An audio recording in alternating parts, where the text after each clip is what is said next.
This is a question that looks to mindfulness and the use of social media.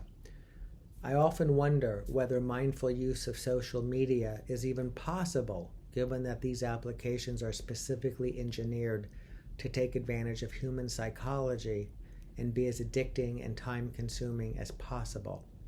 My question is whether there is a way to integrate mindfulness into digital interactions, or if mindfulness requires stepping away or taking a break from screens entirely. So this is a very important question for a variety of reasons, one of which is the domain in which it is considered, but the other is that we could apply it in many other contexts, such as food. Much of our food these days that we will pick up in a market is specifically engineered to take advantage of human psychology and be as addicting and time consuming as possible. And given that we've already brought it out to another context, you probably can think of many other contexts in which this is the case. And this is why it is, I think, that considerations of the practice of mindfulness and the cultivation of greater mindful awareness can be so impactful, because it can be helpful across these various situations without having to have a different way of finding relief or freedom in different situations. Wouldn't it be nice if there was a one approach that could feed all of these challenging situations? Not a panacea that's going to completely resolve it, but one that can actually serve us very, very well. So looking to the question specifically, whether there is a way to integrate mindfulness into digital interactions, or if mindfulness requires stepping away or taking a break from screens entirely.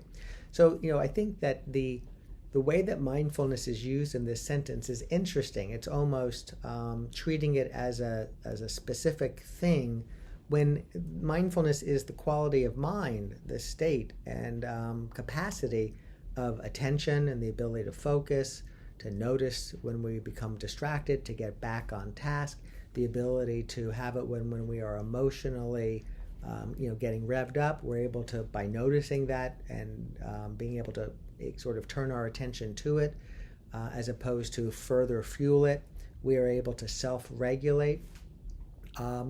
This is the heart of what it is to be mindful. So should we step away or take a break from screens entirely? Well, entirely is a big word, but perhaps there are, in fact, times, given what you've got going in and what your priorities are and what the social media is offering us that's tantalizing and captivating, for which taking a step away or breaking away entirely for a while is, in fact, the I wouldn't say the mindful thing to do. It would be the wise thing to do.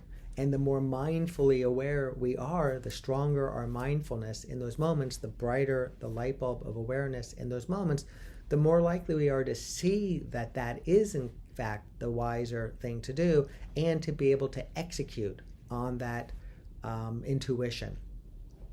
And then there are other times where we can self-regulate in the midst of watching something on an interesting type of digital social media, so that we're watching something and we're learning from it, but at the same time, maybe it's information and news, we're getting agitated because of what we're hearing or something. Well, to just step away entirely would be to perhaps unnecessarily deprive yourself of important information. And to immerse yourself in it at all costs could be to create a great deal of overwhelm, to compromise well-being, and maybe even to, make things, even bigger than they are, and not see things so clearly because we get so worked up.